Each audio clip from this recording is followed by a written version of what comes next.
Hello everyone, আজকে আমরা euro USD ডিএক্সওয়াই এবং বেশ কিছু কারেন্সি পেয়ারের উইকলি আউটলুক দেখব এবং আমি আমার পার্সোনাল ওপিনিয়ন শেয়ার করব। চলুন শুরু করা যাক। সর্বপ্রথম ডিএক্সওয়াই আমি উইকলি টাইম ফ্রেমে আসি। উইকলিতে আমরা দেখতে পাচ্ছি মার্কেট বুলিশ স্ট্রাকচার মেক করে আপে যাচ্ছে এবং একটি চ্যানেলের ভিতরে মুভমেন্ট করছে। এটি হলো আমার প্যারালাল চ্যানেল, এর ভিতরে মার্কেট মুভ করছে। আমি এখানে দেখতে পাচ্ছি প্রিভিয়াস উইকের একটি ক্যান্ডেলের লিকুইডিটি নেওয়ার পরে মার্কেট অ্যাগ্রেসিভলি উপরে মুভ করেছে। তো এই ক্যান্ডেলের লোকে আমি প্রোটেক্টেড লো হিসেবে ধরতেই পারি এবং যেহেতু এই লোটা এই চ্যানেলের ভিতরে পড়ছে, তো এবার আমি ডেলিতে যাই। ডেলিকে অনেকটা এরকম মার্কেট এই এফওএমসির নিউজটাতে গত 27 তারিখে মুভ করছে। 27 তারিখ, 29 তারিখ, 28 তারিখ, 30 তারিখ এফওএমসি নিউজের কারণে এই ম্যাসিভ ব্যারিশ মুভমেন্ট দেখা গেছে। তো আমি এবার 4 আওয়ারে আসি। 4 আওয়ারে আমি 4 আওয়ারে মার্কেট বিয়ারিশ। যদি এখানে কোনো বুলিশ সিগন্যাল পাই তো আমি আপে ট্রেড নেব। যদি কোনো বুলিশ সিগন্যাল পাই দেন আমি আপে ট্রেড নেব। তাছাড়া ওভারঅল আমার এই মার্কেটে এখন কোনো একটা সব দিক থেকে এই মার্কেটটাকে আমার একটু অ্যাভয়েড করার ইচ্ছে হচ্ছে। এর বেশ কিছু কারণও আছে। এবার আমরা জিবিপি ইউএসডিতে আসি। জিবিপি ইউএসডিতে আপনারা যদি লঙ্গার টাইম ফ্রেমে যাই, ডেইলি টাইম ফ্রেমে দেখতে পারবেন মার্কেট প্রিটি মাচ সাইডওয়েজ। দেখেছেন এখানে কনসলিডেট, এখানে কনসলিডেট, দেন এখানে এই যে বুলিশ ব্রেকআপ স্ট্রাকচার হয়েছে, চেঞ্জ অফ ক্যারেক্টার, এটিকে প্রোটেক্টেড লো ধরছে। অনেকে এটিকে ব্রেকআপ স্ট্রাকচার ধরে এটিকে রিভার্সাল ভেবে এখান থেকে শর্ট করেছে। মার্কেটটা এখন আমার কাছে অনেক বেশি ক্রিটিক্যাল মনে হচ্ছে জিবিপি। কিন্তু টেকনিক্যাল আমি যদি দেখি, এখানে আমি এখনো বলিস, যেহেতু এটি আমার প্রোটেক্টেড লো। মার্কেটের মুভমেন্ট এখানে অনেক বেশি আনফেয়ার অ্যান্ড অনেক বেশি ক্রিটিক্যাল মুভমেন্ট এখানে আছে, এই জন্য মার্কেটটাকে অ্যাভয়েড করছি। জিবিপিতে ইউরো জেপিওয়াইতে আমি দেখতে পাচ্ছি এখানে ম্যাসিভলি একটি বিয়ারিশ মুভমেন্ট এসছে। বেশ কিছুদিন যাবত এখানে মার্কেট কনসলিডেট করছিল। যদি দেখেন গত 80 দিন, 90 দিন, 3 মাস মার্কেট এইভাবে সাইডওয়েজ ছিল।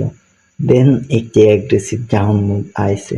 আমি এখানে অবশ্য এখানে ধরছিলাম, বাট পরবর্তীতে বের হয়ে গেছিলাম, কারণ মার্কেটের শুরু এবং শেষ কোথায়, ট্রেন্ডের শুরু কোথায় এবং শেষ কোথায়, এটি অনুমান করা আসলে অনেক টাফ।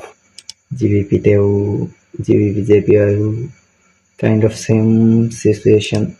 যদি ইউরো জেপিআইতে দেখেন তো এখানে একটি ইন্টারেস্টিং বিষয় আছে, সেটি হলো মার্কেট কি পরিমাণ সাইডওয়েজ ছিল। এখানে ট্রেন্ডি মার্কেট ছিল, বাট কোনো পুল ব্যাক নেই, কোনো পুল ব্যাক। মার্কেট কন্টিনিউসলি উপরে গেছে, দেন সাডেনলি একটি মুভ, ইউটার্ন মতো। এই জন্য আমি আপাতত এখানে অ্যাভয়েড করছি। ইথিরিয়াম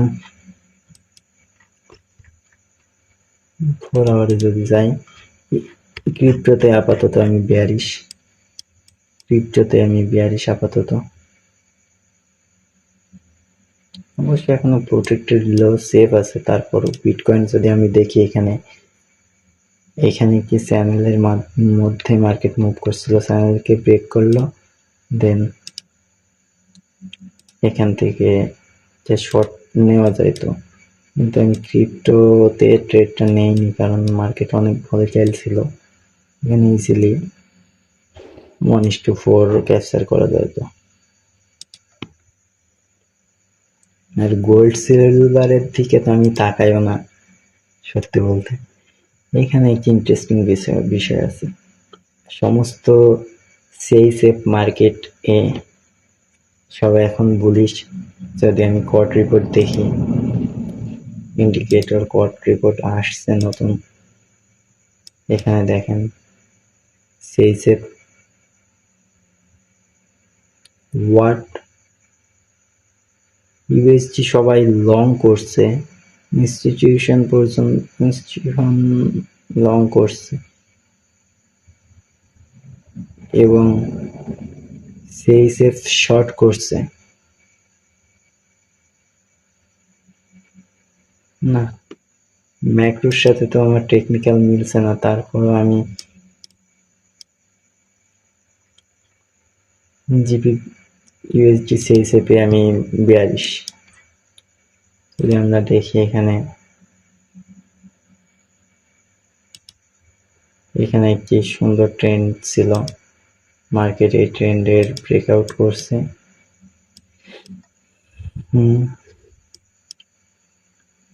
এবং মার্কেট এখানে একটি চ্যানেলের মধ্যে মুভ করছে। যদি আমি এখান থেকে নিচ থেকে একটি সাপোর্ট ড্র করি, সুন্দর একটি চ্যানেলের মধ্যে মুভ করছে। আচ্ছা, আমি উইকলিতে যাই। মার্কেটে এখানে প্রচুর পরিমাণ ইনএফিসিয়েন্সি আছে, ব্যালেন্স আছে, এগুলো ফিল করতে আসবে না। আপাতত এটি আমার প্রোটেক্টেড লো।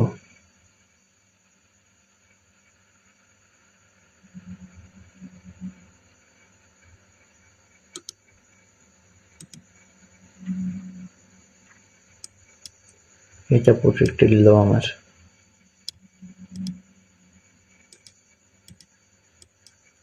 মার্কেট শর্ট করছে, এখান থেকে কোনো অবস্থান পাইলে আমি লং করব। এর আগে 4 আওয়ারে যদি আমি যাই, 4 আওয়ারে এখানে মুভটা চলে এসছে। 4 আওয়ারে 1 আওয়ারে যদি যাই, এইখান থেকে আমি একটি, যদি মার্কেট সুযোগ দেয়, এখান থেকে আমি একটি শর্ট পজিশন নেওয়ার চেষ্টা করব। যদি মার্কেট এটিকে ব্রেক করে নিচেও চলে আসে, দেন এখানে রিটেস্টের জন্য যায়, তখন আমি শর্ট পজিশন নেওয়ার চেষ্টা করব। দেখা যাক কি হয়।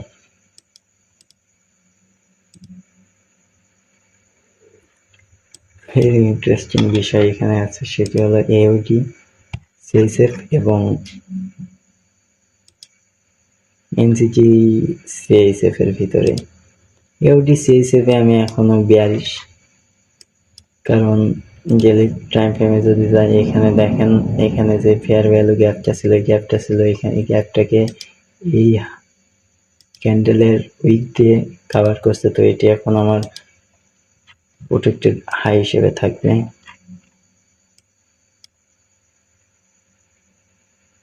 আমি এখানে 42।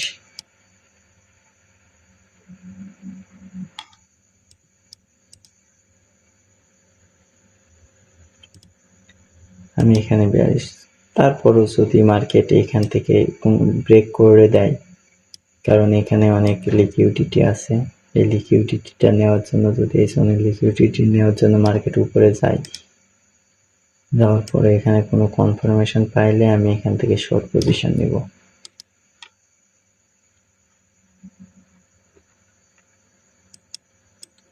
এর আগে আমি এখান থেকে একটি লং করছিলাম ইনডিউসমেন্ট এবং লিকুইডিটির বেসে, এখানে 1:5 পাইছিলাম মনে হয়। তো আগে তাই না যাই, বর্তমানে ফোকাস করি। তো রিভার্সাল ধরার জন্য আমি এখানে অনেকক্ষণ যাবত অপেক্ষা করছিলাম, এখানে একটি লসও খাইছিলাম রিভার্সালের চক্করে। ফাইনালি সে রিভার্সাল আইছে, দেখা যাক কি করা হয়। তো এই ছিল আজকের ভিডিও, দেখা হবে অন্য কোনো ভিডিওতে। Till then, good bye.